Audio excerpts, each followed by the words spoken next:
Hey everybody, it's Dr. Sajewitz, your favorite radiologist. I'm back for another free YouTube video. So I just want to say, do me a favor and hit that like and subscribe button.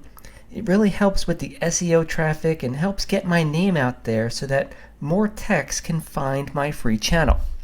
So I've got an interesting case for you guys today. It's not as much a tech, here, do it this way type learning thing. It's just more of an interesting kind of fun case. And sometimes I just get in one of those moods. I see something that is kind of rare and exciting, and I'm like, oh, I want to tell someone about it. So that's what we're doing here. Okay, so we're going to start with this chest x-ray.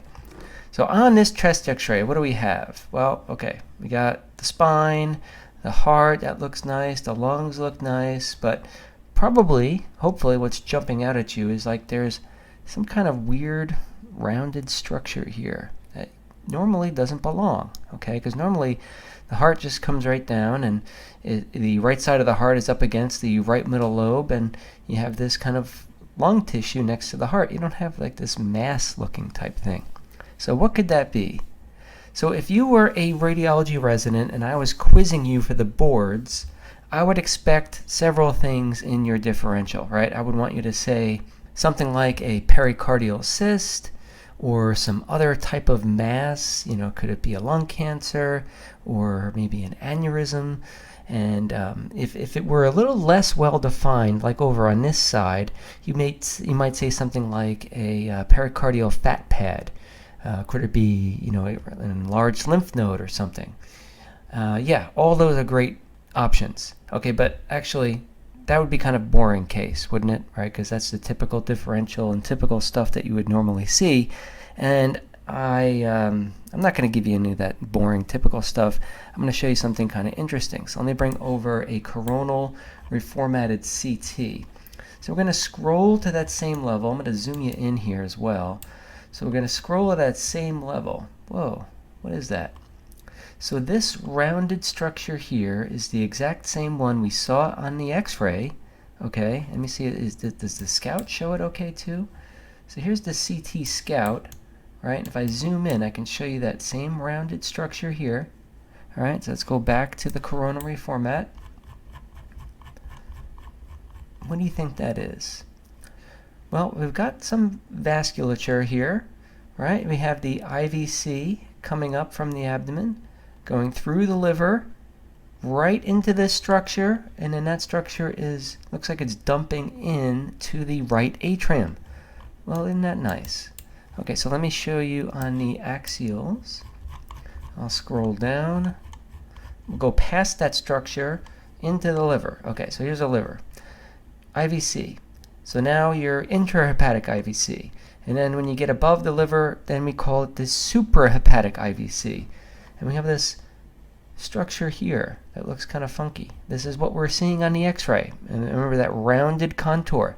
So this is actually a suprahepatic IVC aneurysm. And they are kind of rare. I don't know how often you see them, but that doesn't really matter. There's a couple of, I guess, doctors or scientists, people that wanted to immortalize their names. They came up with a staging or a classification system for this. It's the Gradman and Steinberg, right, inferior vena cava aneurysm classification, and this is a type 1, so it's a suprahepatic IVC aneurysm without obstruction. Did you need to know all that? No.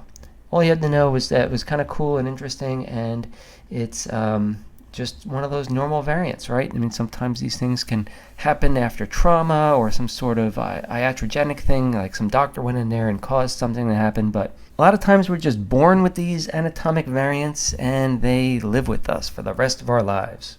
So hopefully you found that interesting, and I do have something else that you might find interesting as well.